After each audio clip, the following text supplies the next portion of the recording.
The Packers got some great news on this week's injury report, and us fans finally heard from David Bakhtiari about his knee injury and surgery. So we'll get into that later in this video, but let's dive right into the injury report. So the best news of this injury report so far is the offensive line. So without injury designations are Elgton Jenkins, Zach Tom, and Jon Runyan Jr. Jon Runyan Jr., who missed a lot of practice this week, was seen walking around in a boot, wasn't really sure of his status, back. Elgton Jenkins, who missed a week, back. The return of these guys and them not having any setbacks injury-wise is huge for this pass protection, but also run blocking scheme that we run for the Packers.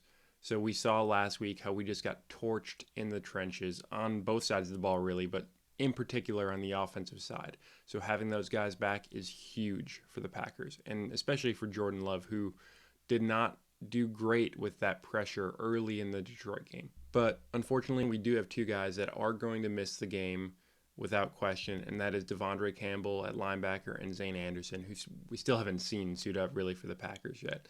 But Devondre Campbell is going to be a sore loss for this run defense, especially as they go up against last year's leading rusher, Josh Jacobs, who hasn't quite gotten his feet under him yet this year, but I expect that he is overdue for a big game.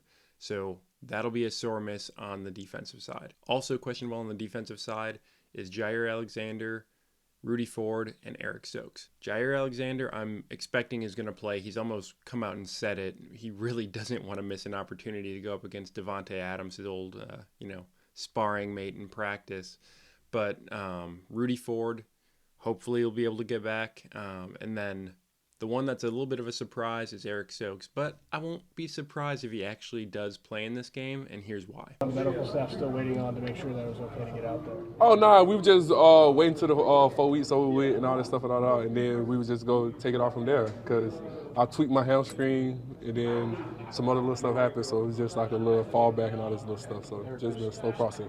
And then on the offensive side, the only questionable guy is Aaron Jones. But we did see him play last week, and it doesn't seem as if there's a setback from that status last week. So probably just a little bit of a precautionary thing as he's just kind of making sure he's right at game time. So that's where we're at on the Packers side of things. On the other side, for the Raiders are going to miss out on one of their starting cornerbacks in Nate Hobbs. And they also have a couple cornerbacks who have played some snaps for them this year who are questionable. And that's Jacorian Bennett and David Long. So on their side of things, their defensive backfield is where they're really kind of snake bitten by injury right now. And we'll see if that is something that, kind of limits them a little bit, as they have had some struggles on the back end already throughout the season. And then the other guy that's questionable on their injury report is Davante Adams, who did go out of the game but came back with a shoulder injury last week. I expect that he's probably going to be ready to go. At worst, he's going to be a game time decision, but I 100% believe that Davante Adams wants to play this game against the Packers.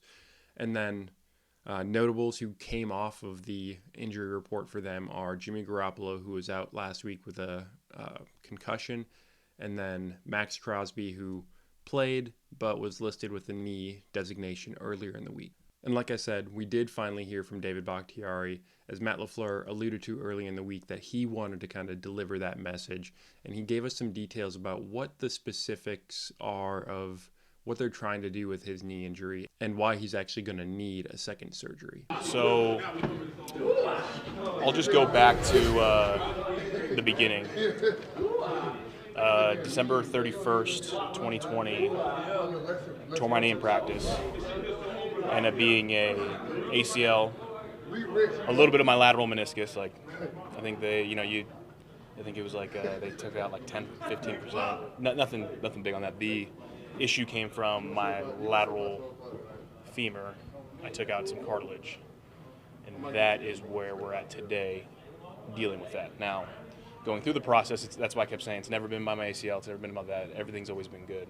It's been, for all of us, myself included, trying to figure out, is this an issue that needs to be addressed or no? Every single time we could get out of the weeds with everything, because obviously you have to get over the ACL.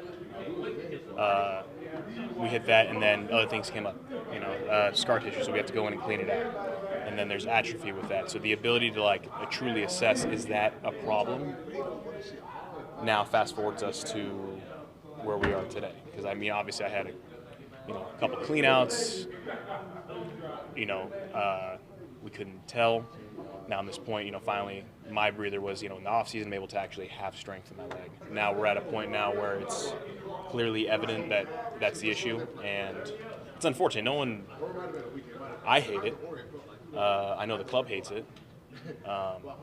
It's just not a great situation for anyone to deal with. So the human side of it took a lot of stress, a lot of time on my end, but the clarity is to know that we finally know what the problem is and we can address the problem.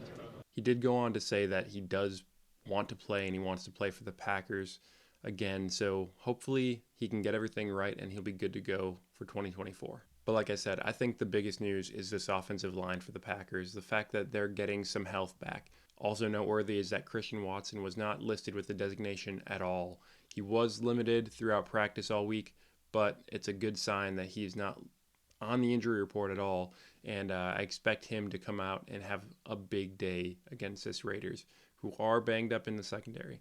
But let me know in the comments what you think, and which position group or player are you most excited that the Packers have back heading into Week 5?